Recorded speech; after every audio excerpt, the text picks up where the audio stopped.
Elle est coordonnatrice de l'engagement numérique au Musée de la Civilisation. Anna Laura Basse détient une double formation en physique et en muséologie. Travaillant au Musée de la Civilisation depuis 2009, elle y a piloté l'élaboration de la stratégie numérique, l'organisation de l'édition 2013 de Muséomix et le développement des médias sociaux avec une approche de médiation. Elle a contribué à la réalisation de 10 applications mobiles et a produit l'exposition virtuelle Manger ensemble, c'était très bon dans les deux sens, sur le patrimoine alimentaire au Québec. Merci d'être là. Emmanuel Château-Dudier, merci pour la main. Historien de l'architecture et spécialiste des humanités numériques, Emmanuel Château-Dudier est, depuis septembre 2015, professeur adjoint en muséologie numérique à l'Université de Montréal.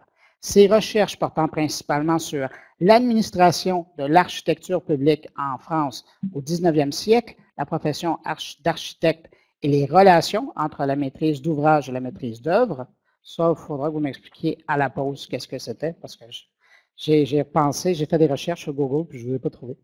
Il a collaboré à plusieurs projets de recherche en histoire de l'art autour de l'ensemble de la chaîne de la numérisation patrimoniale, de la stricte acquisition d'artefacts numériques, en passant par le traitement documentaire avec la production des métadonnées. Vous voyez pourquoi il est là, jusqu'à leur publication et leur édition sur le web. Merci d'avoir accepté l'invitation. Jean-François Gauvin, merci beaucoup. Vous avez la main.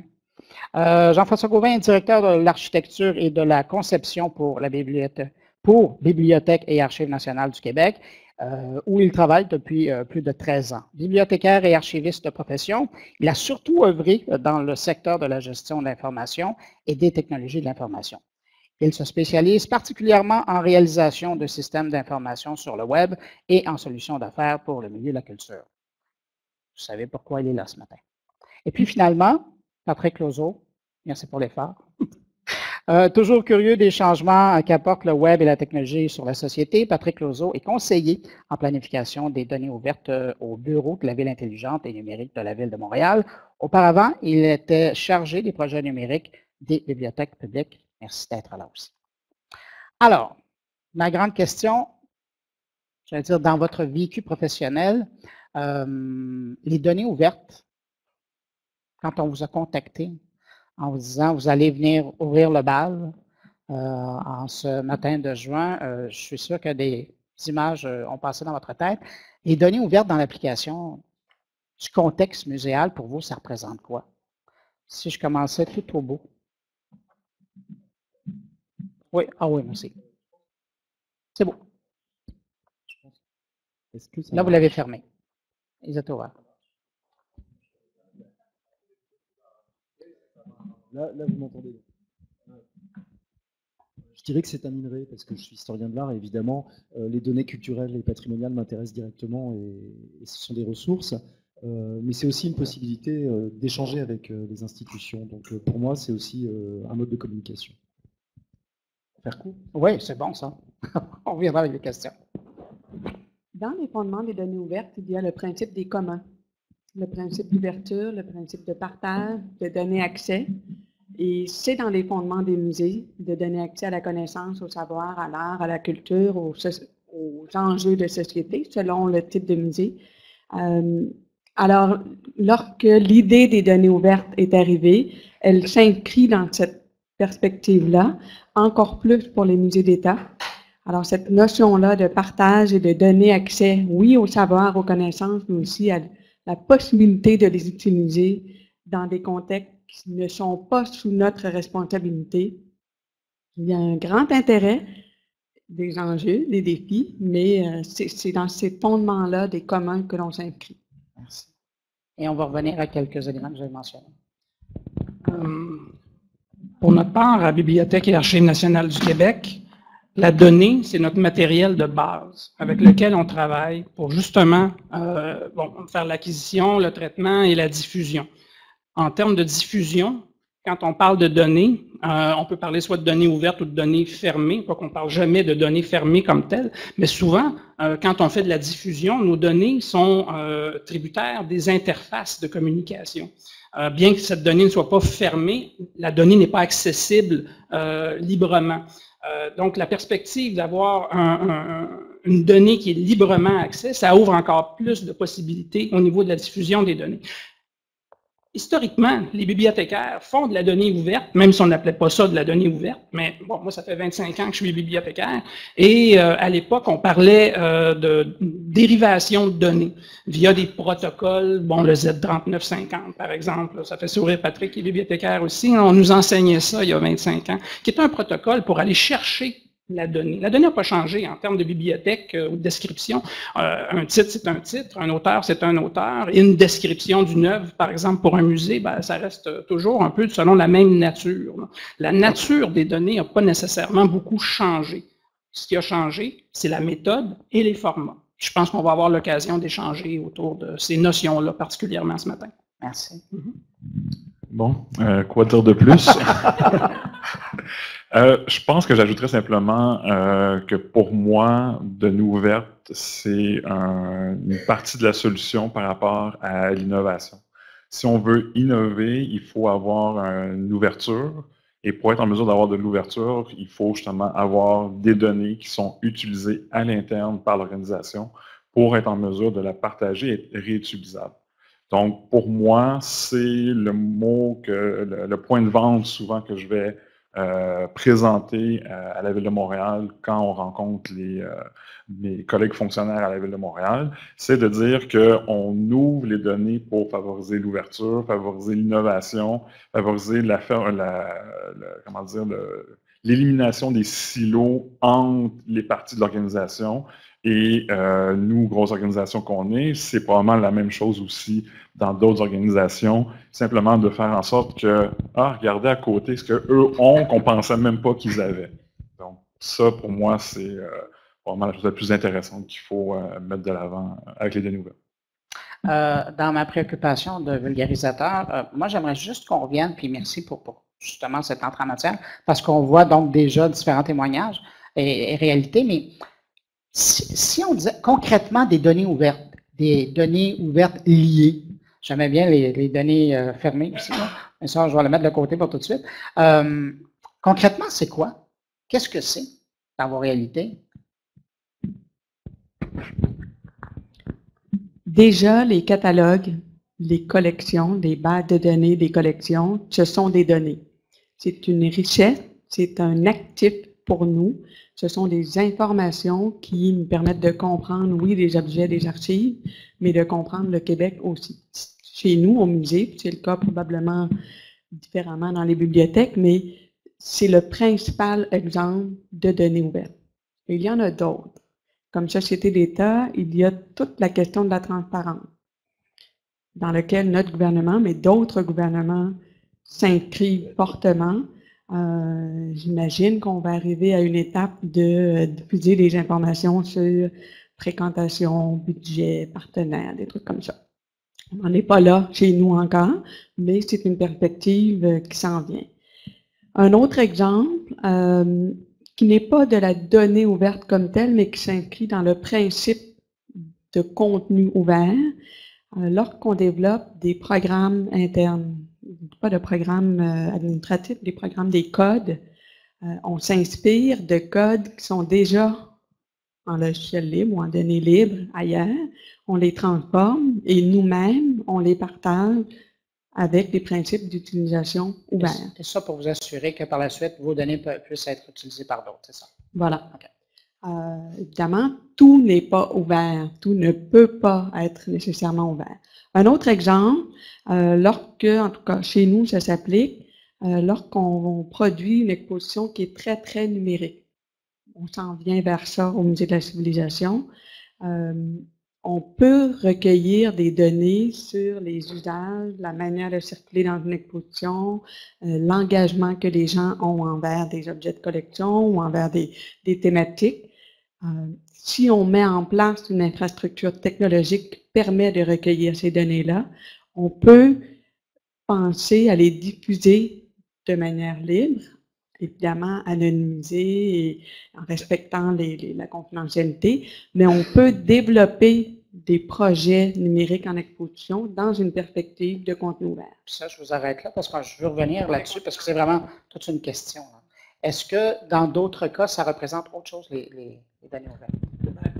En fait, oui, il faut se poser la question sur la nature des informations qu'on veut diffuser. Chez nous, bon, c'est sûr qu'il y a une nature plus transactionnelle dans certains cas. On est une bibliothèque publique aussi, donc il y a la notion de fréquentation de la bibliothèque, il y a la notion de circulation. Ce qu'on appelle la circulation, c'est les données de transactions, les prêts, les renouvellements, les retours aussi, mais il y a les documents eux-mêmes. Puis ce qu'on voit dans les dernières années, c'est qu'il y a un changement qui est en train de s'opérer. Comme je le mentionnais tout à l'heure, nous, notre unité de base au niveau du traitement, c'était le document. Que ce soit un livre, une photo, une œuvre quelconque là, qui est déposée chez nous. Et avec les données ouvertes, là, vous mentionniez tout à l'heure les données ouvertes liées, c'est qu'il y a un changement qui s'opère. On passe au niveau du web, à tout le moins ce qu'on appelle le web de documents vers le web de données, où on peut, vous connaissez le concept de la toile, hein, on appelait ça la toile il y a plusieurs années, la toile du Québec, par exemple, qui était le site de référence pour trouver un site web. Donc, c'était des liens, des hyperliens entre des documents. Sur le web, un document, c'est une page HTML, par exemple. Et on crée des liens entre ces documents-là. Maintenant, on peut créer des liens entre les données. Et c'est un grand changement de paradigme, si je puis dire, là, qui fait que, bon, dans la proposition de Tim Berners-Lee, qui est le papa du web, vous avez cinq étoiles, là, un système en marche, là, première étoile à la 5e étoile, où éventuellement, quand vous arrivez sur la 5e marche du podium, vous pouvez lier les données entre elles, par exemple. Ce n'est pas des documents qui vont être liés. Alors, il y a ce changement-là qui s'opère même chez nous, où on veut ouvrir complètement nos données, à la fois de transactions, mais nos données aussi qui sont déposées chez nous, soit par le dépôt légal, notamment, comme nous avons une mission nationale au niveau du dépôt légal, les gens viennent déposer les documents chez nous dans un entrepôt de données et ensuite on peut rediffuser ces données-là. Pour l'instant, via des interfaces. Malheureusement, les données sont un peu enfermées dans les interfaces, mais on vise à ouvrir complètement ces données-là. De savoir que vous avez déjà cette idée-là. Cette préoccupation-là, oui, tout à fait. Parce que vous préparez en fonction de ça. Oui, exact. Ce qui n'a pas toujours été le cas. Non. Non, mais merci. De votre côté, quand vous pensez aux données ouvertes liées? Pour nous, dans le domaine de la recherche, c'est un petit peu une obligation, parce que par exemple, la Commission européenne, parce que je viens d'Europe, s'apprête à rendre obligatoire la publication des données de recherche sous forme de données ouvertes. Donc clairement, c'est une obligation, c'est aussi une obligation morale, puisqu'on produit de la recherche, et donc précisément des résultats qui doivent en partie être cumulables, réutilisables. Mais des données ouvertes, c'est aussi un moyen de trouver des dynamiques nouvelles en fait, sur des projets de recherche. Je travaille sur un projet d'édition d'un corpus historique de guides de Paris du XVIIe et du XVIIIe siècle. Dans ce corpus sont décrites des œuvres d'art qui sont conservées souvent dans des musées, qui ont pu être déplacées. Et pour nous, un des intérêts en traitant le corpus, c'est de pouvoir lier précisément notre transcription textuelle avec des entités culturelles conservées dans les musées pour pouvoir produire des visualisations, des cartographies et comparer les différents textes qu'on étudie dans le cadre du corpus. Donc clairement, il y a une valeur ajoutée à pouvoir exposer les données produites dans le cadre du projet sous forme de données liées. Elle est double, c'est-à-dire que ça va nous permettre d'enrichir notre corpus en récupérant par exemple des descriptions produites par les musées ou les institutions culturelles qui viendront du coup nous éviter d'avoir à renseigner la date de création d'une œuvre ou sa localisation. Et puis de l'autre côté, ça va nous permettre, nous, de proposer en fait des données. Notamment, on est en train de collaborer avec le ministère de la Culture et de la Communication en France pour travailler sur les données d'autorité des noms d'artistes, puisque nous, on va fournir des tonnes de formes attestées du nom d'artiste, parce qu'elles viennent des sources. Donc clairement, il y a une dynamique fructueuse qui marche dans les deux sens quand on parle de données ouvertes, c'est qu'on va pouvoir enrichir nos corpus universitaires et en même temps produire des données qui viendront de leur côté contribuer à des données liées sur le web.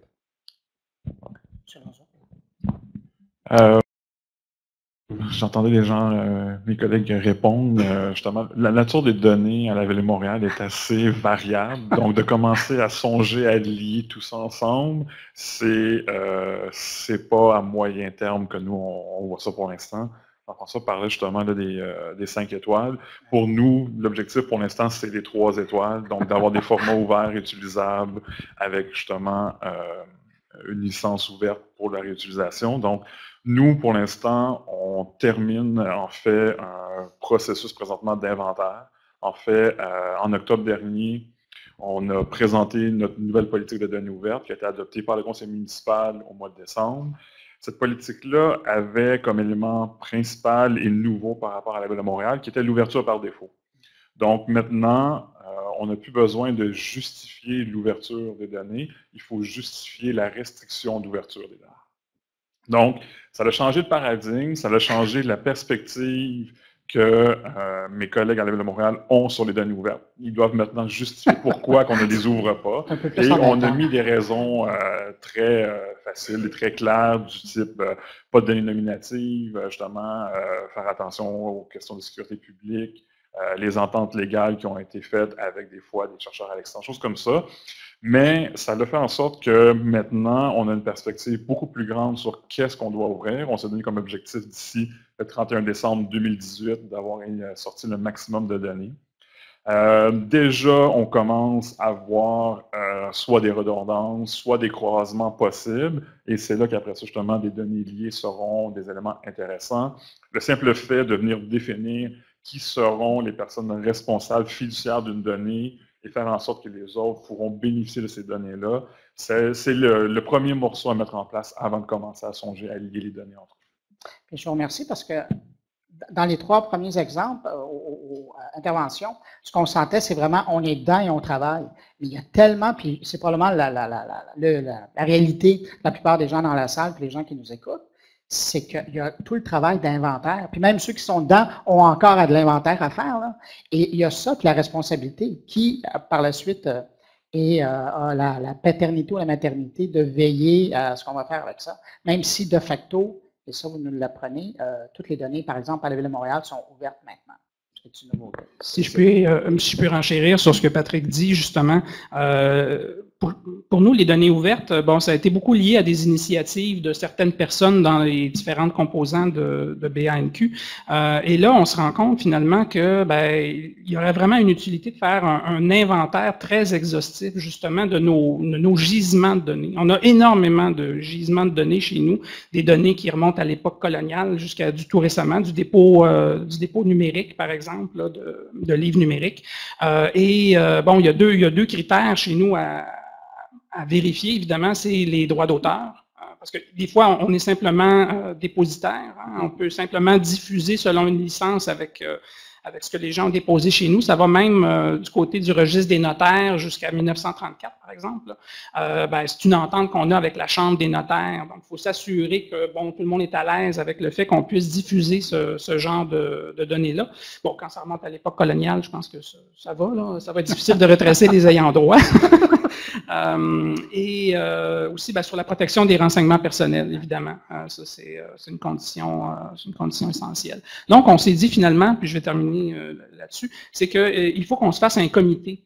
Nous, on a une mission qui est un peu triple au niveau de la bibliothèque publique, la Bibliothèque nationale et la gestion des archives. Donc, ça prend des représentants du côté du contenu. Hein. Les données, c'est du contenu, finalement. La technologie, ça vient par la suite. Là. Mais il faut qu'on se fasse une tête là-dessus. Puis j'aime bien le principe que Patrick évoquait sur l'ouverture par défaut. Chez nous, c'est pas encore nécessairement écrit, acquis, y compris, mais on en viendra peut-être à ça, parce que ma crainte, par exemple, ça serait qu'une fois qu'on a passé toutes les étapes, que tout le monde a donné son avis, il resterait bien peu de choses qu'on s'est bloqué, c'est ça. Il faut regarder ça peut-être par l'autre côté de la lorgnette. Merci. Il y a bien sûr l'exercice d'inventaire, inventorier qu'est-ce qu'on peut, dans notre passé, transformer de fichiers PDF, de fichiers Word, de fichiers Excel vers des données ouvertes. C'est un grand travail. On n'a pas nécessairement les équipes. On ne veut pas nécessairement prioriser cet effort-là. Mais ce qui est important d'avoir en tête, c'est que oui, il y a l'effort derrière nous pour l'amener aujourd'hui, mais il y a aussi planifier la suite pour que les prochaines réalisations que l'on fera, et il y en aura, s'inscrivent dans cette logique-là des données ouvertes, des communs, du libre, et de s'assurer par une politique, une stratégie, en tout cas un état d'esprit pour s'assurer que ce que l'on va développer dorénavant automatiquement deviennent des données ouvertes. Et pour ça, il faut des rencontres comme aujourd'hui et il faut des comités en interne pour dire, OK, dorénavant, on s'inscrit dans cette perspective-là et on agit en conséquence pour ne pas avoir à repasser sur des données et à les retraiter, les revalider, etc. Une des solutions que nous, on a mis de l'avant, c'est un terme anglophone qui est utilisé en informatique, qui est le dog fooding, à savoir qu'on développe maintenant des parties de sites web à partir de données ouvertes. Donc, plutôt que de dire on construit un site web, puis oui, en passant, on vous fournira les données ouvertes, c'est qu'on demande maintenant de créer des données qui seront utilisées en temps réel pour créer le site web, faisant en sorte que si quelqu'un dit « Ah, il y a une erreur sur le site web », ben, il y a une erreur dans vos données. Le meilleur exemple pour nous à la Ville, c'est le site web qui est vu sur les contrats. Donc, c'est un site web qui a été lancé l'année dernière qui permet à n'importe qui d'aller sur le site et consulter les contrats qui sont donnés par la Ville de Montréal, à la fois les instances politiques que les fonctionnaires. Et c'est basé sur des fichiers qui sont déposés sur le portail des données ouvertes de la Ville de Montréal. Donc, s'il y a des erreurs à corriger au niveau de ce qui est diffusé publiquement, c'est à travers les données. Donc, ça permet souvent à des gens de se rendre beaucoup plus responsables sur, bon, est-ce que mes données sont de qualité et être confiant justement que d'autres personnes vont être en mesure de voir les erreurs. Parce que dans les catalogues de bibliothèques, quand on a commencé à ajouter les facettes, c'était un des éléments les plus intéressants, c'est de faire comme, ah, regarde donc ça, il y a 10 façons d'écrire Québec ou province de Québec. Donc, c'est des choses comme ça aussi qui font en sorte de créer une moulinette, créer une recette que les gens après ça vont suivre et vont vouloir respecter. Et qui améliore dans le reste de l'organisation. C'est ça. C'est une valeur ajoutée. Je n'avais pas pensé ça. Nos collections en ligne, on est en train, avec l'équipe des collections, des TI, au musée, on est en train de préparer la diffusion web de nos collections et elle est développée dans cette logique-là. Bon, là, vous m'amenez à ma prochaine question. Jusqu'à maintenant, à part votre exemple très concret des contrats, jusqu'à maintenant, quand on évoque les données ouvertes ou l'utilisation des données ouvertes, puis le travail que ça vous donne et le bénéfice que ça peut engendrer pour d'autres institutions, d'autres organisations, on parle de distribution des données. Ça, c'est une chose.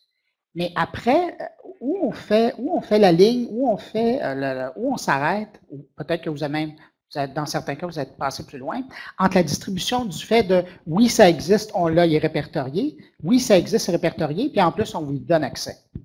Pensons par exemple, c'est bête là, les images, les photos. Je pense à vous parce que vous en avez un tas, vous en avez aussi beaucoup.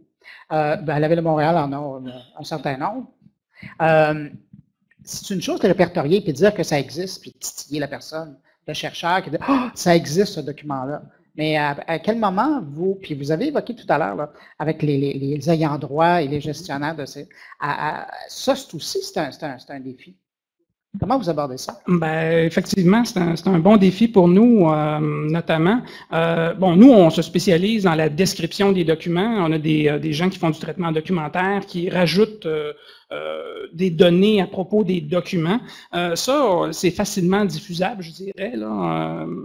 Par contre, je dois avouer qu'au niveau de la métadonnée de type juridique, permettant de savoir si le document est libre de droit, par exemple, ou quelles sont les conditions de diffusion de ça. Souvent, ces données-là sont restées, malheureusement, enfermées dans des contrats qui sont dans les tiroirs des services juridiques. Et là, justement, on est en train de voir comment on pourrait transposer cette information-là dans les données, dans les métadonnées, nous permettant ainsi de pouvoir créer des jeux de données où on diffuse non seulement la métadonnée, mais le document lui-même. On n'est pas en mesure de le faire, comme je le disais, dès maintenant, mais c'est quelque chose vers lequel on veut aller, justement, parce qu'on a beaucoup de collections qui sont complètement libres de droit, hein, les cartes postales, par exemple, ou des fonds d'archives photographiques dont on a tous les droits, et on n'arrive pas, malheureusement, à le faire. Donc, je pense que la première frontière que vous évoquiez, c'est d'au moins diffuser la donnée permettant de retrouver le document, quitte à diffuser simplement une URL là, pour avoir accès au document lui-même. Pour nous, historiens de l'art, la question de l'accès aux images est vraiment une question cruciale parce qu'en fait, souvent, le défaut d'accès aux images nous empêche de travailler. Donc, c'est une question vraiment majeure et précisément les données ouvertes nous permettent d'échapper aux silos. Mais ce qu'on aimerait, c'est pouvoir travailler justement sur des collections indépendamment justement de ces silos. Alors en fait, il y a des solutions techniques déjà qui commencent à émerger. Je pense notamment au protocole 3IF, qui est basé sur des formats du web sémantique et qui permet de distribuer des images par l'intermédiaire d'une interface programmable, c'est-à-dire informatiquement, en contrôlant en fait la diffusion, mais en permettant aussi des affichages avec rotation, en choisissant et sélectionnant des détails dans des images. Donc, clairement, il y a moyen aussi là de produire des données d'ailleurs, qui sont des données d'affichage des images par l'intermédiaire de ces visionneuses. Mais de l'autre côté, je pense qu'il ne faut pas négliger le fait que le Québec et le Canada bénéficient en fait d'une législation sur le droit d'auteur qui est très favorable pour diffuser les images, qui permet d'introduire une exception culturelle, que la plupart des données historiques sur lesquelles on travaille sont des données libres de droit, et les reproductions d'œuvres, en particulier les œuvres en 2 dimensions, ne sont pas soumises au droit d'auteur quand l'auteur est mort depuis plus de 50 ans. Donc beaucoup d'images en réalité pourraient être diffusées libres de droit. C'est ce qui commence à se faire dans beaucoup d'institutions au niveau mondial. C'est le cas, ça a été d'abord le cas aux États-Unis, un petit peu en Europe avec le RICH, et maintenant ça devient une politique vraiment généralisée, pas suffisamment implantée au Canada, je crois. Là, vous ouvrez une porte intéressante. Est-ce que, puis je pense à, je ne vais pas vous mettre sur le hot seat, là, mais je pense au Musée de la Civilisation, je pense à la Grande Bibliothèque, aux archives. Est-ce que, sachant qu'il y a une demande de la part des gens qui veulent faire de la recherche, est-ce qu'il y a une volonté, un désir et une ouverture? Vous allez me dire oui. C'est un peu dans notre mission de répondre à ça. Hein? C'est ça, mais concrètement, comment ça se fait? Comment ça en se fait, passe? la première ligne, quand on demande la frontière, elle est où? C'est évidemment celle des droits. Il y en a une autre. Au Musée de la Civilisation, il y a plus de 600 000 objets auxquels on ajoute les kilomètres d'archives, mémoire du monde de l'UNESCO. On a présentement 2 grands chantiers qui sont soutenus par le ministère de la Culture, Plan culturel numérique, chantier de numérisation et chantier des archives pour la conservation préventive. C'est un immense travail de passer à travers la collection pour numériser, pour documenter, pour valider. Il y a des gens au musée qui travaillent là-dessus toute la journée. C'est fascinant. Il faut ajouter à ça la question des ententes de droit. Un par un, il faut vérifier avec les ayants droit, il faut vérifier si on a le nom de la personne. C'est du 1 par 1. Multipliez ça par 600 000, multipliez ça. Vous voyez, les nombres font qu'on ne peut pas du jour au lendemain, avec les budgets et les priorités, puis bon, on ne peut pas du jour au lendemain dire on met les 400 000 objets comme la librairie du Congrès ou... On n'est pas dans ces échelles-là. Alors, la première limite, c'est bien sûr les droits. La deuxième, c'est ce qu'il est réaliste de faire. Par contre, le principe et le souhait et l'enthousiasme et la volonté de rendre ça disponible, il est tout là. Ça ne veut pas dire que ça ne suscite pas, ça ne veut pas dire qu'il n'y a pas des inconforts. Parce que le principe de rendre disponible et de ne plus avoir de contrôle de ce qui se fait avec cela, ça peut rendre certaines personnes inconfortables. Et si je rajoute un peu aussi, c'est sûr que nous, notre volonté de rendre disponible numériquement possible l'ensemble de nos collections, on a entamé, disons, depuis peut-être une quinzaine d'années, un processus de numérisation, mais on est encore loin d'avoir pu numériser tout ce qui est dans nos voûtes en ce moment. On a eu quand même, dans les dernières années, un apport financier, notamment du plan culturel numérique, là, pour... je vais dire, donner un coup sur l'accélérateur. Là, on a pu acheter des équipements plus spécialisés aussi pour du grand format, pour des livres et ce genre de choses-là. Bon, là, je vais mettre ma casquette de TI. Nous autres, ça nous a donné un défi aussi parce que là, soudainement, on s'est confronté à une espèce de tsunami de données qui est arrivé sur nos serveurs. Et en termes de stockage aussi, ça représente énormément parce que là, on s'est mis aux normes aussi pour ce qui est de la numérisation. Pas qu'on n'était pas tout à fait aux normes, mais bon, on avait une pratique qui datait quand même de plusieurs années, donc les normes ont évolué aussi beaucoup. Maintenant, on numérise en haute résolution selon des standards internationaux, puis on ne calcule plus en Tera déjà depuis disons peut-être depuis 2 ans, là, on est passé en mode de pétabytes. Là. En ce moment, tout simplement, avec ce qu'on a de numérisé, on est à peu près à 3 pétabytes là, en capacité dans nos serveurs. Et ceci dit, on a 40 000 DVD dans des tiroirs qui contiennent du matériel numérisé qui n'a pas été encore mis sur des serveurs, qu'il faut convertir. Alors, encore là, on va aller probablement profiter des sommes disponibles dans le plan culturel numérique là, pour verser ça sur nos serveurs. Puis, dans la liste de questions qu'on avait discutées, il y avait la notion de pérennité de l'information, qui est une notion qui nous touche, nous, particulièrement en tant qu'institution de mémoire collective. On aura peut-être l'occasion d'en reparler tout à l'heure. Je vais soulever, ça c'est pour me faire plaisir à moi, mais je pensais à votre défi justement par rapport au partage de la connaissance. Là, aujourd'hui, puis on le voit, il y a des applications très concrètes qui utilisent la technologie du 3D, l'impression en 3D. Puis vous dites que là, vous êtes en train de numériser tout le patrimoine. Quand on commence, une carte postale, ça va. Puis vous avez fait un bon travail à les numériser, on les voit, c'est beau, puis on se remémore des temps glorieux. Mais quand on commence à parler, c'est pas, en tout cas, ce que j'ai vu là, sur votre site, c'est. Mais quand on commence à parler d'œuvres d'art, de pièces, d'artefacts qu'on a retrouvés quelque part sur le territoire québécois, puis qu'on dit qu'on est en train d'utiliser les plus hauts standards pour numériser la pièce, est-ce que ça inclut, là je vous mets vraiment sur le terrain chaud là, est-ce que ça inclut de numériser en 3D? Est-ce que c'est dans quelque chose qui est en train, vous préparez à ça, plutôt que de dire on va repasser dans nos 600 000 artefacts après pour les faire en 3D? On voudrait bien. On n'a pas le temps. OK. Si vous aviez le temps, donc il y a une pièce qui est fortement en demande par le principe est là. Le principe ouais. est là. Dans la dernière année qu'on a consacrée au chantier de numérisation, il y a 5000 objets qui ont été numérisés, à peu près. Numérisés en 2D ou en 3D? 2D. OK. Sur 600 000. C'est long. Ça prend du temps. C'est beaucoup de personnes. C'est un effort colossal que les collections, le service des collections sont en train de réaliser présentement. Et le temps que l'on consacre à cela, on ne peut pas le consacrer à d'autres choses. On a, malgré qu'on soit un musée national, malgré qu'on soit un grand musée, on a nos propres défis internes et on a nos propres priorisations à faire. On a fait le choix de consacrer beaucoup d'énergie et de temps, encore une fois, grâce au plan culturel numérique, à numériser. On voudrait bien aller vers le 3D, on y croit, mais il faut faire des choix, il faut être réaliste. Ça prend beaucoup plus de temps, malgré qu'on dit que c'est très rapide maintenant avec les caméras. Mais ça prend du temps. Est-ce que ça ne soulève pas d'autres questions par rapport à la reproduction? Vous dites que c'est déjà, vous soulevez à la question le contrôle. Qu'est-ce qu'on fait avec les œuvres dont on est responsable?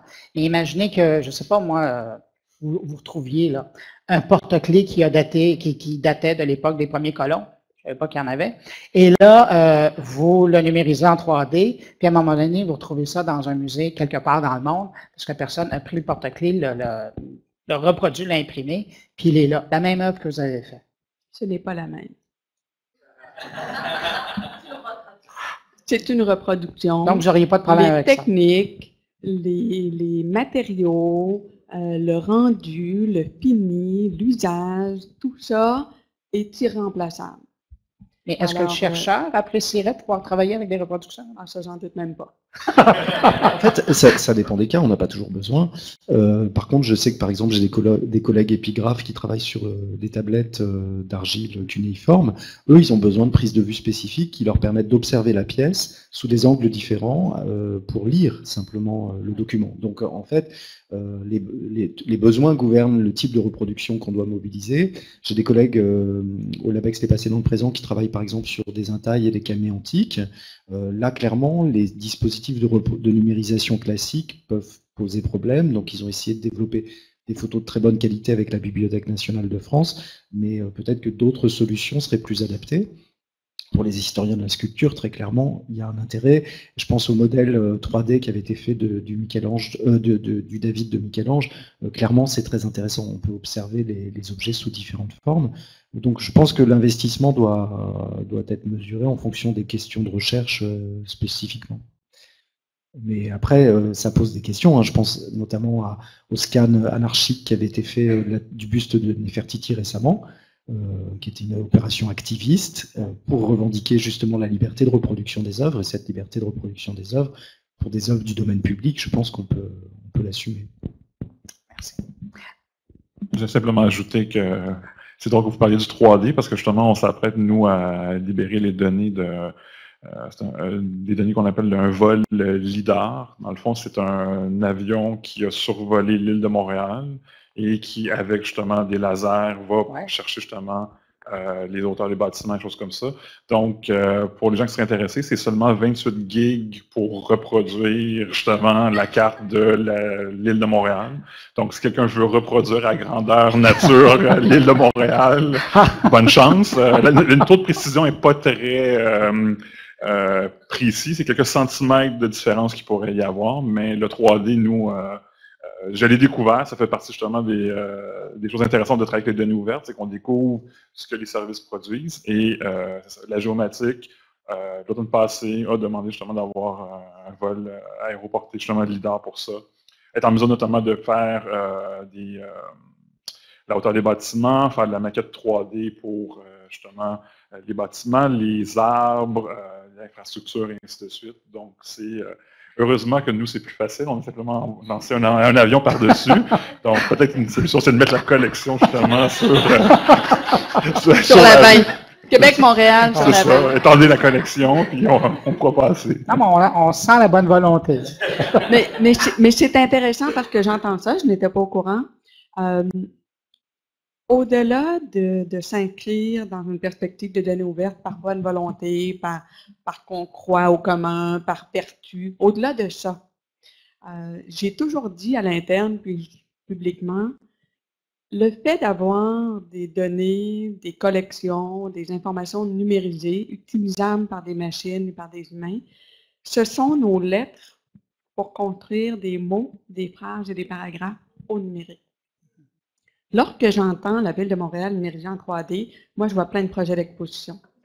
Moi, comme musée, je n'ai pas les budgets, ce n'est pas mon mandat d'aller numériser en 3D l'île de Montréal.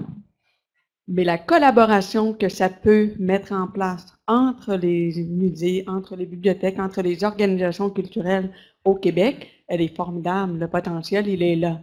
Et si la Ville de Montréal l'avait fait à l'interne, comme les anciennes pratiques industrielles, parce que nous, on en a besoin pour l'urbanisme et tout ça, et que c'était des données fermées. 1, je ne l'aurais pas su. 2, je n'aurais pas pu l'utiliser sans négocier une entente de droit, blablabla. C'est du temps, c'est de l'argent. Là, je sais que c'est disponible lorsque on va avoir un projet ou on va imaginer un projet qui pourrait exploiter ces données-là. C'est de la richesse. Et ces données-là, c'est un actif pour le Québec.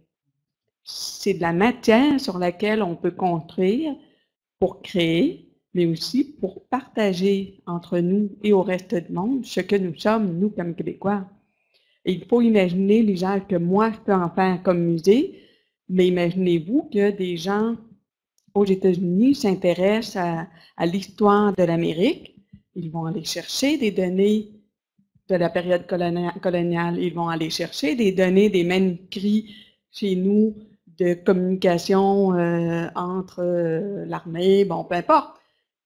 Ils vont aller chercher ces données-là, même si elles sont en français, même si elles sont parce qu'on s'est donné des normes, parce qu'on a accepté de les livrer en données ouvertes, en licence d'utilisation libre. Et même si aujourd'hui, je ne connais pas les usages de demain, dans 6 mois, dans 1 an, dans 10 ans, il faut que je travaille dans cette perspective-là pour faire rayonner la culture québécoise.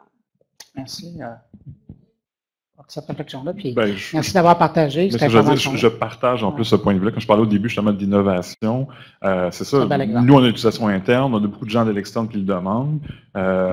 quand j'ai la première fois entendu parler de LIDAR l'automne passé, j'ai fait des recherches pour me rendre compte qu'il y avait une ville en Grande-Bretagne qui s'était fait demander par la communauté Minecraft de fournir les données LIDAR et ils ont reproduit, dans le fond, la ville dans Minecraft. Donc, avec le même fichier que vous avez avec les maintenant, mêmes données, justement, de on LIDAR. peut avoir Montréal dans Minecraft. C'est en plein ça. Bon. Je sais pas, j'ai aucune idée combien d'heures de travail ça nécessite. Je vous arrête tout de suite. Si vous voulez tweeter ou Facebooker ça, là, c'est un scoop que vous avez. Le hashtag à utiliser, parce que ce serait gentil de remercier les organisateurs, c'est, bon, mot-clic SMQDO. Alors, si vous tweetez ou Facebookez la nouvelle, mais c'est assez formidable. Moi, je pensais juste à une application rapide. Vous prenez donc ce 28 gig-là et de mettre ça en lien avec le Google Street View, qui se fait en tous ses moyens pour donner un petit peu de relief aux grandes villes, et Montréal aurait la même relief que Vegas ou New York. Avec des pixels en moins, on s'entend, mais quand même. Mais merci d'avoir partagé ça. Depuis le début, je vous entends comment c'est dur, comment c'est du travail, comment c'est de la souffrance, comment ça va être long. Mais juste pour ajouter un petit peu de positivisme, parce que sinon ils vont dire hey, dans quoi qu'on s'embarque, on fait pas là. C'est quoi le potentiel? Qu'est-ce que ça peut donner à une organisation, à un patrimoine? Chacun respectivement, là, vous avez évoqué ici et là des bonnes choses, mais le potentiel, ça peut être quoi? D'utiliser les données ouvertes dans une organisation. Qui veut se lancer le premier? Bon, en fait, il y a plusieurs axes à cette question-là. Cette semaine, j'avais une discussion avec quelqu'un chez nous, puis on commençait à discuter justement autour des jeux de données. Et on est tombé sur le bottin des éditeurs francophones qu'on maintient chez nous. Puis cette personne-là me dit « Ah, ça, c'est pas intéressant. » Je dis « Ben, peut-être que toi, tu juges que c'est pas intéressant, mais quelqu'un d'autre dans une autre organisation peut dire « Si quelqu'un maintenait un bottin des éditeurs francophones, ça serait donc facile pour moi de faire ceci ou cela. » Ça peut être un usage commercial ou pas, en fait. Là. Puis je pense que notre rôle, nous, en tant qu'institution de mémoire collective, c'est d'offrir le maximum de données et de ne pas présumer des usages ou de la pertinence que nos données peuvent représenter. Ceci dit, pour avoir vu plusieurs projets vraiment intéressants où il y a, excusez le terme anglophone, mais des mash-ups de données provenant de plusieurs sources, il y a des trucs vraiment intéressants. Puis là, on tombe justement dans la liaison entre les musées et les bibliothèques. Là, il y a eu un musée virtuel qui s'est créé en Espagne qui s'appelle Miss Museos, où il y a la Bibliothèque nationale et 5 grands musées nationaux qui ont mis ensemble leurs collections numérisées pour faire un ensemble où finalement l'expérience est totalement unifiée. On n'a pas l'impression d'être dans une institution ou d'être dans une autre. C'est vraiment un lieu virtuel complètement intégré. Donc, je pense qu'il y a un potentiel énorme pour les données provenant des institutions culturelles. Puis justement, je pense que je peux souligner l'initiative du ministère de la Culture en ce sens-là, qui essaye de favoriser justement ces échanges-là. Je pense que cet après-midi, il va y avoir quelqu'un d'ailleurs, Mathieu, que je vois qui est ici, qui va sûrement aborder cette question-là, pour essayer de mettre en commun justement nos données provenant des institutions muséales ou de chez nous. Il y a un potentiel énorme. Là. Au-delà du potentiel documentaire, donc collection en ligne ouverte en données, qui est majeur, qui est le gros morceau quand même pour le musée de la civilisation, les musées, les bibliothèques. Lorsqu'on va dans les perspectives, je vous parlais tout à l'heure d'une exposition qui est très numérique, qui permet de recueillir des données, on peut comprendre ou mieux comprendre les usages des citoyens. Il y a aussi une autre retombée, c'est la création. On a réalisé au musée, on a participé il y a 2 ans, un an et demi, à un projet où un artiste et 2 programmeurs avaient accès aux collections du Musée de la civilisation, du Musée des beaux-arts et le catalogue de la Ville de Québec. Et on leur a dit, ben voilà, vous avez ça. Créez quelque chose à votre guise. Et ils ont créé une œuvre d'art numérique. Évidemment, lorsque l'on regarde l'œuvre d'art numérique et nos bases de données de collection, on ne trace aucun lien.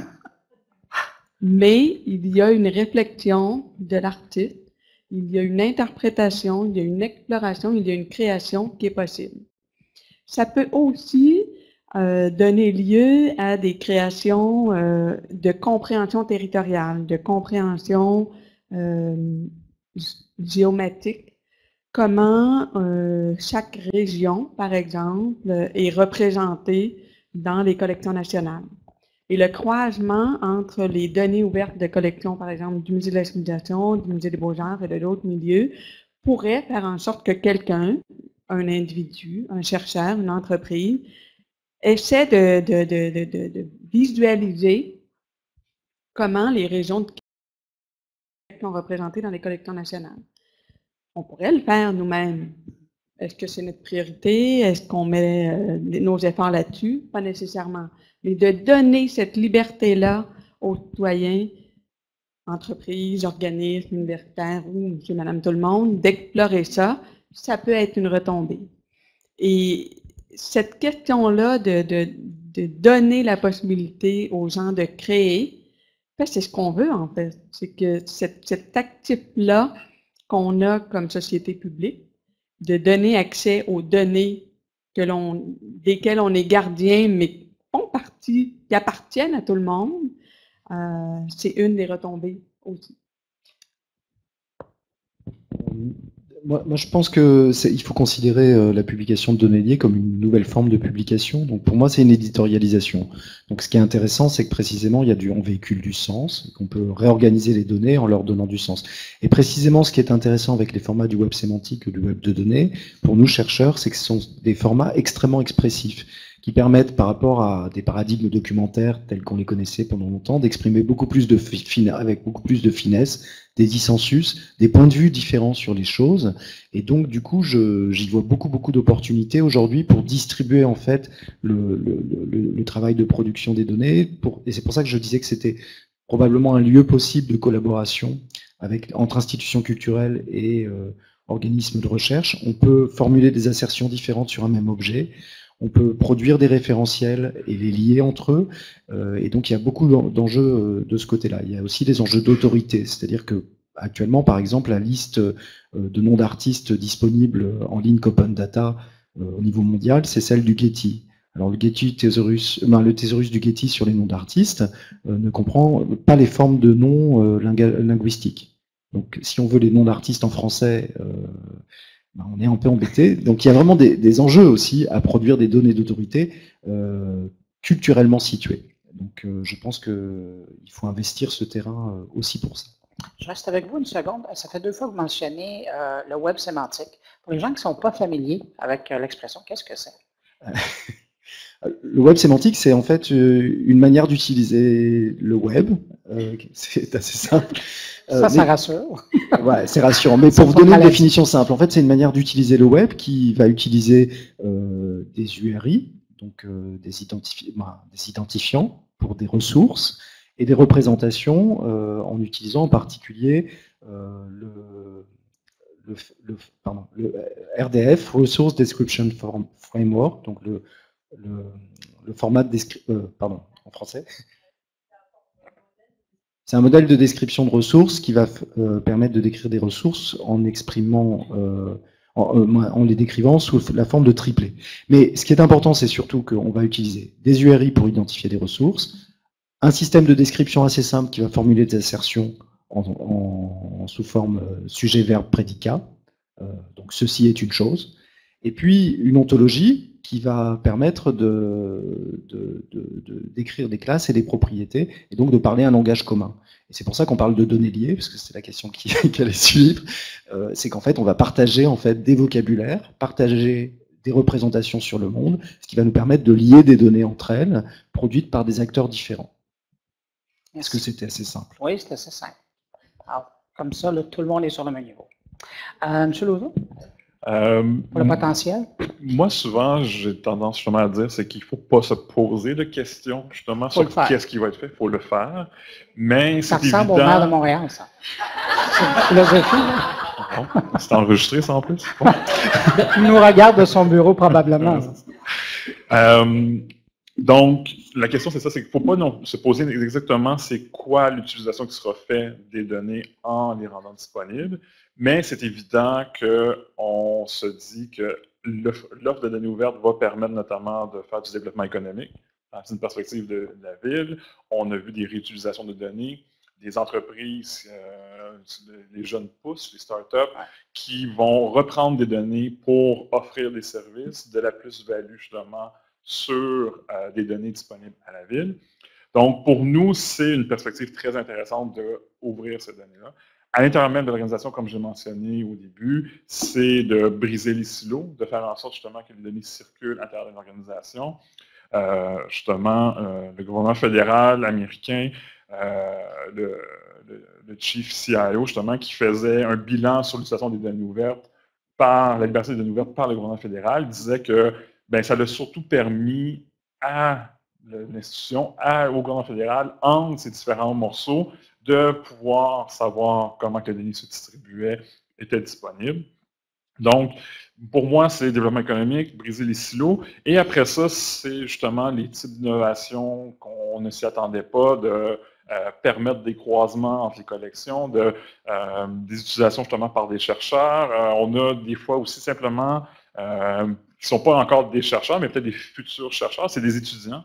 Les étudiants qui ont des travaux à faire, puis plutôt que d'utiliser un exemple fictif, qui vont utiliser des données réelles d'une institution dans différentes matières, dans différents domaines, ce serait dans la muséologie, d'avoir des données existantes pour pouvoir après ça travailler dessus. C'est une façon aussi de favoriser justement différents modes d'apprentissage et autres. Donc, il ne faut pas se poser la question au départ, mais c'est sûr que la perspective, c'est toutes ces options-là. En vous écoutant les quatre, j'ai l'impression que c'est comme ça doit être fait. En tout cas, dans vos cas, c'est fait, mais la question que je me pose, c'est que est-ce que ça devrait être obligatoire? Oui. OK. On va vous protéger quand vous allez sortir de la salle. Oui, je pense que oui aussi. Ouais? Je pense que oui également. Oups, il y en a 3 Ce sur qui ne veut 4, pas là. dire qu'on doit le faire tout de suite, instantanément. Dans votre cas, je comprends pourquoi. Là. Pour ramener peut-être un peu sur le terrain des pâquerettes, souvent on confond rendre disponible sur Internet et données ouvertes, transformer ou rendre accessible dans Internet. Présentement, plusieurs musées, plusieurs bibliothèques, plusieurs organisations ont par exemple, des collections en ligne. Alors, je vais sur un site web et là, j'ai des champs, je fais une recherche par pupitre et je tombe sur 4 pupitres. Google ne rentre pas là-dedans. Alors, si moi, je fais une recherche, je vais prendre un cas précis chez nous, fauteuil Maurice Duplessis, dans Google, bien, si on a fait une exposition web sur ça, ou si on a placé cette photo-là et la description sur notre site web, Google va le trouver. Mais lorsque nos collections en ligne, si elles étaient développées dans une perspective interface, comme on parlait tout à l'heure, je dois, moi, comme humain, entrer les mots fauteuil Maurice Duplessis. Google n'est pas capable de faire ça. Lorsqu'on développe des collections en ligne ou des informations en données ouvertes, je m'assure que les machines, Google et d'autres collections en ligne, puissent aller faire des requêtes sans qu'un être humain dise « moi, je cherche le fauteuil de Maurice Duplessis ». Et ce changement-là de manière de développer le web, oui, on peut retourner en arrière, mais on va surtout regarder en avant. Je suis à peu près du même avis. Donc, mais je pense qu'il faut vraiment faire attention aussi à la dimension géostratégique de tout ça. C'est-à-dire que, clairement, par exemple, si aujourd'hui je veux décrire un artiste québécois, je n'ai pas de données liées vers lequel m'accrocher. C'est-à-dire que je ne peux pas le décrire dans le Link Open Data. Donc en fait, le Québec n'existe pas. Le monde artistique québécois n'existe presque pas. Il y a un espace, qui est cet espace du Link Open Data, et la question qui se pose, c'est aussi quelle présence on veut occuper dans cet espace. Donc dans une stratégie culturelle du Québec, c'est vraiment une question cruciale. C'est pour ça qu'en France, le ministère de la Culture s'engage vers une feuille de route Web 3.0, qui est toujours pas publiée, je crois, mais qui devrait intervenir. Et il y a des enjeux géostratégiques majeurs aussi, sur l'investissement dans ces questions. Alors, bien sûr, pour les noms d'auteurs, on a, grâce aux bibliothèques nationales, ISNI, un système d'identification international pour les personnes, mais les artistes, s'ils ne sont pas décrits par les musées sous forme de données ouvertes, ils ne seront pas dans ISNI. Et donc, on ne pourra pas se lier à eux. Donc, en fait, on ne pourra pas les décrire, on ne pourra pas apporter des précisions sur eux, les enrichir, etc. Ceci dit, il y a eu des initiatives comme Music Brains, par exemple, pour décrire des artistes musicaux. Bon, c'est des initiatives de données liées. Freebase en était une autre qui a d'ailleurs été achetée par Google, je crois, depuis quelques années. Mais c'est une problématique qui est intéressante. Puis pour continuer un petit peu sur ce qu'on disait par rapport à Google, pour se rendre découvrable, disons, il y a eu une alliance entre Google, Bing, Yandex et Yahoo, justement, autour de ce qu'on appelle les données structurées. C'est-à-dire que, bon, pour ceux qui sont peut-être un peu plus dans la technique du HTML, il y avait une façon de faire pour ajouter des métadonnées dans les pages web où on donnait quelques instructions pour être mieux indexé par ces moteurs de recherche-là. Maintenant, la pratique a évolué un peu et on peut développer beaucoup plus finement maintenant en rajoutant des métadonnées qui correspondent à des schémas qui sont disponibles, qui ont été discutés. Bon, il y a eu des bibliothécaires là-dessus aussi, là, mais entre les différents moteurs de recherche pour bien représenter ce qui est proposé par une page web. Et on commence à avoir cette pratique-là chez nous, notamment pour en voir des résultats, par exemple. Vous avez peut-être déjà remarqué, si vous allez sur le site, je ne sais pas, du Centre Bell ou du Centre Vidéotron, vous pouvez voir l'horaire des spectacles à venir dans le panneau de droite. Là, si vous êtes devant Google, par exemple, vous allez voir, bon, Centre Bell, puis vous allez voir les spectacles à venir.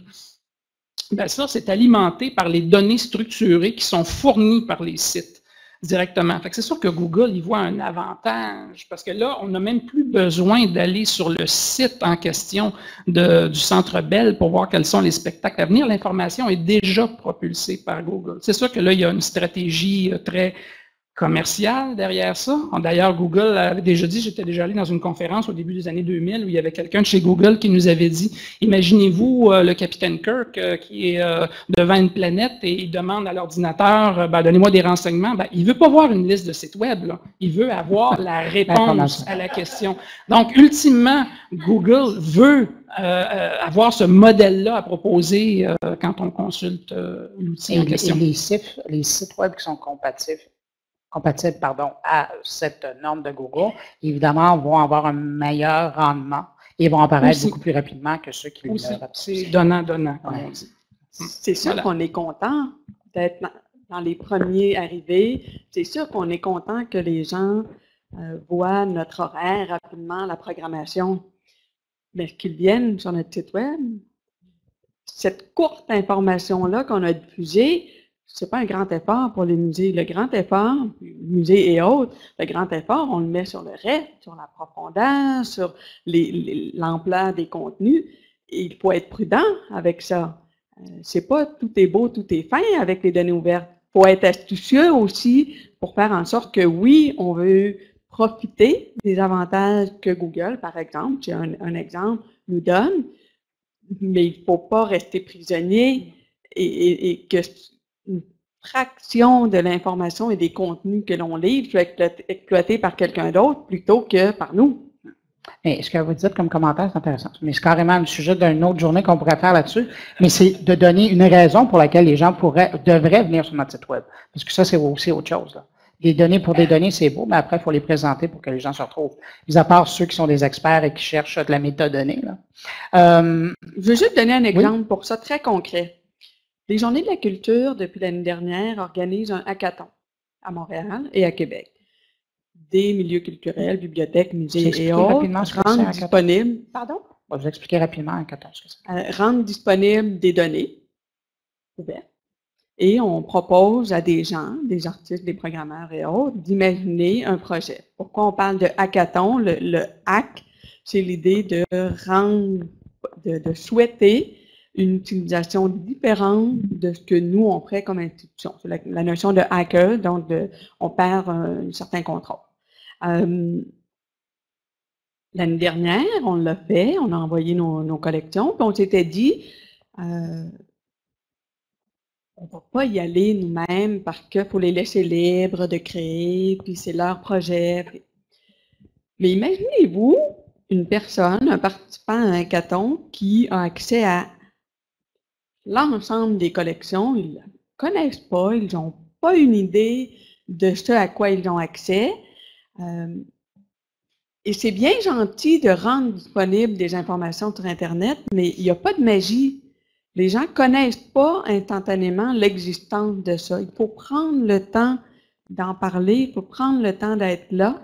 Et il y a tellement d'informations sur Internet et il y en aura de plus en plus, en données ouvertes ou pas, qu'il ne faut pas s'imaginer que parce qu'on existe sur le web, que tout d'un coup, il y a des milliers de personnes qui vont se mettre à utiliser les données. Il y a un effort supplémentaire de mise en marché, de faire connaître, d'expliquer, de vulgariser. Bien, là, vous amenez carrément ma dernière question. Après, on va passer à la période des questions. Une fois qu'on a tout fait ça, comment on fait pour faire la promotion ou faire savoir que ça existe, ces données-là? Comment vous vous êtes pris? Pour ce qui est de nous, on a collaboré au site du gouvernement ouvert. Donc, le gouvernement a mis à disposition des ministères et sociétés d'État et organismes un endroit centralisé où on peut déposer justement les jeux de données qu'on aura produits. Dans nos cartons, nous, on a aussi de se constituer vraiment un serveur contenant ces données-là qu'on pourrait partager, on pourrait se fédérer nos jeux de données avec le site du gouvernement ouvert et d'en faire une pratique où on retrouverait sur notre portail, par exemple, un lien typiquement serveur de données ouvertes ou quelque chose comme ça. Là. Il y a une pratique qui dit, bon, on appelle ça data. Le nom de domaine ou données. Le nom de domaine, etc. Ce serait la façon de le faire dans un premier temps. On peut participer à des événements externes. Le hackathon est un exemple. On peut nous-mêmes créer des événements chez nous. Et il y a un intérêt aussi, là on parle de société d'État ou de gouvernement ou de ministère, de se mettre ensemble et de dire, OK, à telle date, à tel moment, tous, on se concerte et on sort tel type de jeu de données. Et ça, cette collaboration-là, on gagne. Oui, nous, comme organisation, mais on gagne comme société à se concerter là-dessus. On a la chance au Québec qu'on n'est pas si nombreux que ça. On a la chance qu'on a toute cette créativité-là et toute cette liberté-là de jouer ensemble. Et je pense qu'on doit se donner la responsabilité et le plaisir de dire, OK, Musée national des beaux-arts du Québec, Musée d'art contemporain, Musée de la civilisation, Bibliothèque et Archives nationales, les bibliothèques de Québec, les bibliothèques de Montréal, etc. À telle date, on sort nos agendas culturels. À telle date, on sort les... Bonne idée. M. Lauzon, à Montréal, comment on fait ça? Bien, j'ajouterais en fait, parce que c'est des pratiques qu'on utilise déjà, c'est déjà d'avoir à développer un contact avec les communautés qui sont intéressées par ces données. C'est sûr que nous, dans un contexte de ville, on a des communautés qui sont déjà très intéressées par différents aspects, que ce soit le fonctionnement de la ville ou simplement des données qui peuvent être réutilisées comme pour des applications ou pour analyse. Mais je pense que c'est vraiment de aussi commencer à collaborer, j'ai l'impression de le mentionner sans donner l'adresse, donnéesquebec.ca, c'est le portail du gouvernement du Québec. Il regroupe tous les données justement de ministères, agences et autres du gouvernement du Québec, mais aussi des municipalités. Donc nous, Montréal, on est dans les 5 villes qui ont collaboré à la création justement de Données Québec. Nos données sont fédérées sur le portail, faisant en sorte que maintenant, quelqu'un qui veut avoir des données sur les arbres, ne pas se poser la question à savoir, bon, c'est sur quel site, de quelle ville, puis où je dois aller chercher. Il peut regarder, faire la recherche à même le site, il va pouvoir retrouver l'information à la fois à Laval, à Montréal, à Québec, à Gatineau, à Sherbrooke, et d'autres villes ont commencé à s'ajouter, pas encore sur le portail, mais je sais qu'ils sont en discussion pour l'intégrer formellement. Mais ça fait en sorte qu'après ça, quelqu'un qui se pose des questions, qui se dit, bon, qu'est-ce que, pour tel sujet, qu'est-ce qu'on a comme données de disponibles? Il y a un point de chute et il peut retrouver pour l'ensemble des organisations et peut-être aussi découvrir que d'autres organisations ont des données sur son sujet. C'est aussi de discuter avec des organisations qui sont similaires à la nôtre. Nous, Montréal, on discute avec les grandes villes canadiennes. J'ai justement l'appel demain midi. On fait des appels à tous les mois, on discute entre nous sur les défis, les nouvelles choses qui se passent, des problématiques. Ah, j'ai vu que vous avez déjà libéré les données de tel sujet. Pouvez-vous nous mettre en contact avec des gens plus techniques pour nous en parler? Donc, ça aussi, ça fait en sorte qu'il y a une meilleure diffusion, une meilleure visibilité pour les données en général. Je vais vous demander le grand portail québécois, l'adresse encore. Donnesquebec.ca. Merci. Je pense qu'il faut aussi ne pas négliger le choix de certains standards techniques, notamment des standards qui permettent la réutilisation et du coup de faire du 5 étoiles plutôt que du 3 étoiles si c'est possible. Mais évidemment, chacun a son rythme. Notamment parce que ça permet des réutilisations plus faciles, plus aisées. Ça veut dire aussi faire des choix techniques qui signifient de mettre à disposition des API, des interfaces programmables qui vont permettre à des machines d'aller récupérer ces données pour les réutiliser et les réexploiter. Ça veut dire proposer ces ressources sous négociation de contenu, donc en respectant les standards du web. Ça veut dire proposer un Sparkle Endpoint, c'est-à-dire un point d'accès où on va pouvoir requêter les données avec un langage pour les manipuler. Et puis je pense aussi travailler avec des communautés. On n'a pas du tout parlé de Wikipédia. La communauté Wikipédia est très investie sur la question des données ouvertes et des données liées, notamment avec plusieurs projets. Il y a DBpedia, qui est un projet d'extraction des données contenues dans les infobox de Wikipédia. Mais il y a aussi un projet qui est très important aujourd'hui qui s'appelle Wikidata, qui sert un petit peu de hub de données, qui du coup lie des données et des jeux de données produites par d'autres. Et je pense qu'il y a vraiment... c'est intéressant aussi de réfléchir à produire des données liées de manière à ce qu'elles puissent rentrer dans ces tuyaux pour être après affichées automatiquement sur les pages de Wikipédia. Si vous voulez changer la date de naissance d'un artiste parce que vous la connaissez, c'est le meilleur moyen.